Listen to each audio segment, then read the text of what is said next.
శాసనసభ్యులు పత్తిపాటి పుల్లారావు గారికి, అలానే జనసేన పార్టీ అధ్యక్షులు రాజా రాజేష్ గారికి, అలానే సభని అలంకరించిన పెద్దలకి, అలానే ఈ రోజున ఈ సమావేశానికి ముఖ్య అతిథులుగా విచ్చేసిన ప్రైవేట్ స్కూల్స్ టీచర్స్ అందరికి కూడా ఈ రోజున ఈ సమావేశానికి మీ అందరూ కూడా స్వాగతం పలుకుతున్నాం.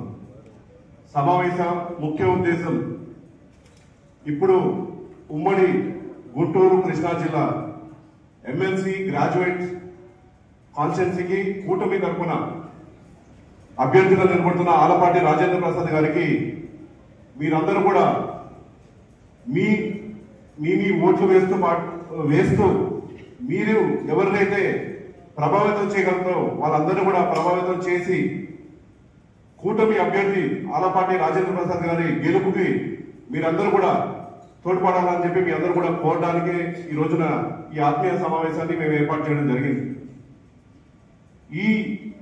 మనము ఉపాధ్యాయులు, వాళ్ళ ఇక్కడికి వచ్చిన ప్రైవేట్ టీచర్ ఉపాధ్యాయులు ఎవరైతే ఉన్నారో, మనము రాష్ట్రంలో చూసుకుంటే ఉపాధ్యాయులు కౌంట్ చాలా లక్షల్లో ఉంటుంది. యాక్చువల్లీ మీరు అందరూ అన్ని ఉపాధ్యాయులు దాన్ని కౌంట్ చేసుకుంటే, ప్రైవేట్ టీచర్స్ ని కౌంట్ చేసుకుంటే లక్షల్లో మనకి ఉపాధ్యాయులు ఉన్నారు.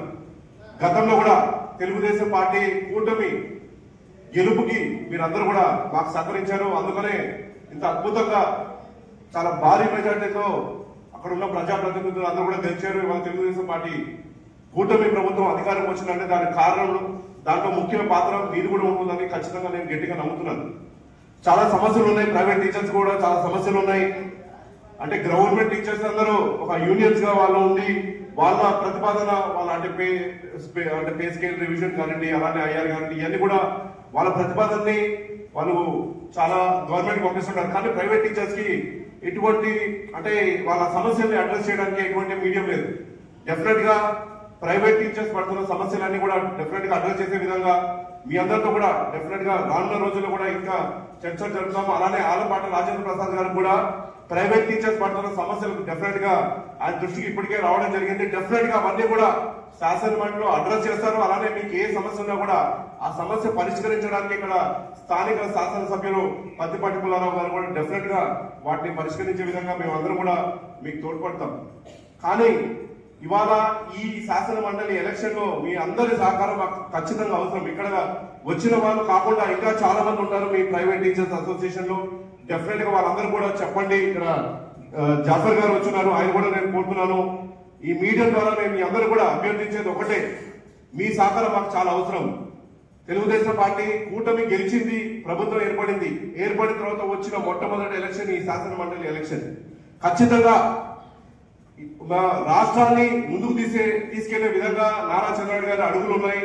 ఇప్పటికే మనం చూస్తున్నాం, ఎన్నో పరిశ్రమలు ఆంధ్ర రాష్ట్రానికి పెట్టుబడులు తీసుకొచ్చే విధంగా ఇప్పటికే 6,30,000 కోట్ల రూపాయలతో పెట్టుబడులతో ఎంఓయూ చేసుకుని రానున్న 6 నెలల్లో ఆ పెట్టుబడులన్నీ కూడా రియలైజ్ అవుతాయి.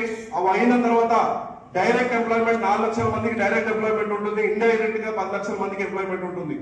అలానే నారా లోకేష్ గారు కూడా ఒకటే మాట ఇచ్చారు, నిరుద్యోగ యువతకి రానున్న 5 నెలల్లో కనీసం 20 లక్షల ఉద్యోగాలు, అది సెల్ఫ్ ఎంప్లాయ్మెంట్ కానివ్వండి, అదే డైరెక్ట్ ఎంప్లాయ్మెంట్ కానివ్వండి, అవన్నీ కూడా కల్పిస్తానని చెప్పి ఆయన మాట ఇవ్వడం జరిగింది. అలానే ఇంకా కూడా పరిశ్రమలు తీసుకురావడము, అలానే ఇవాళ రాజధాని ఏర్పాటు చేసుకోవడము, అలానే పోలవరం పూర్తి చేసుకోవడము, రాష్ట్రంలో మనం చూస్తున్నాము అభివృద్ధి పనులన్నీ కూడా శరవేగంగా ముందుకు సాగుతున్నాయి. ఇవన్నీ కూడా ఖచ్చితంగా కొనసాగుతాయి. అలానే ఇంకా మన గ్రాడ్యుయేట్స్ అంటే ఈ ఎన్నిక ఒక ప్రత్యేకమైన ఎన్నిక, శాసన మండలి ఎన్నిక. గ్రాడ్యుయేట్స్ అందులో ప్రత్యేకించి గ్రాడ్యుయేట్స్ అనేది చాలా ప్రత్యేకమైన ఎన్నిక. దీనిలో చదువుకున్న విద్యార్థులు, అలానే మన ఉపాధ్యాయులు అందరూ కూడా దీంట్లో భాగస్వాములు ఉంటారు. మీకు ఇవాళ సమాజంలో జరుగుతుంది ఏంటి, గతంలో ఏం జరిగింది, గత 5 ఏళ్ళలో ఏం జరిగిందో అన్ని కూడా మీకు అవగాహన ఉంది. ఖచ్చితంగా మీ తోడ్పాటుతో రాష్ట్రాన్ని పునర్నిర్మించుకుందాం, స్వర్ణాంధ్రగా మార్చుకుందాం.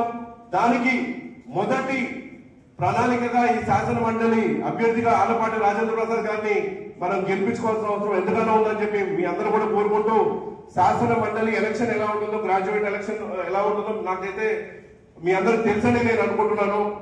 మొదటి ప్రాధాన్యత ఉంటుంది, రెండో ప్రాధాన్యత ఓట్స్ అనేది ప్రాధాన్యత, మూడో ప్రాధాన్యత ప్రకారం ఉంటుంది.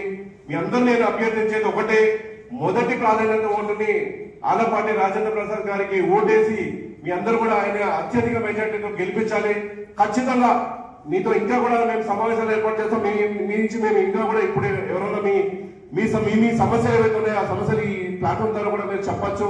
డెఫినెట్ గా అవన్నీ కూడా ప్రభుత్వం దృష్టికి తీసుకెళ్తాం. అలాగే శాసన మండలి ఇంకా నిలబడుతున్నాయి. ఇప్పుడు మన ఆలపాటి రాజేంద్ర ప్రసాద్ గారి దృష్టికి తీసుకెళ్లి మీ సమస్యలని ఆయన గలంతో శాసన మండలిలో వినిపించే విధంగా డెఫినెట్ గా మేము కృషి చేస్తామని చెప్పి ఈ సందర్భంగా మీ అందరూ కూడా తెలియజేసుకుంటూ అవకాశం కల్పించినందుకు ఇక్కడికి వచ్చిన ఉపాధ్యాయులందరూ కూడా పేరు పేరు మీ అందరూ కూడా కృతజ్ఞతలు తెలియజేసుకుంటూ ఖచ్చితంగా మీ సమస్యలు ఏవైతే ఉన్నాయో ఆ సమస్యలను కూడా అడ్రస్ చేసే విధంగా అలానే సమస్యలను పరిష్కరించే విధంగా మేము ఇక్కడ ఉన్న శాసనసభ్యులు అందరూ కూడా కృషి చేస్తామని చెప్పి ఈ సభ ద్వారా మీ అందరూ కూడా తెలియజేసుకుంటూ మీ అందరి దగ్గర నుంచి నేను ఈ రోజున విరమించుకుంటూ మీ అందరికీ ధన్యవాదాలు తెలియజేసుకుంటాను.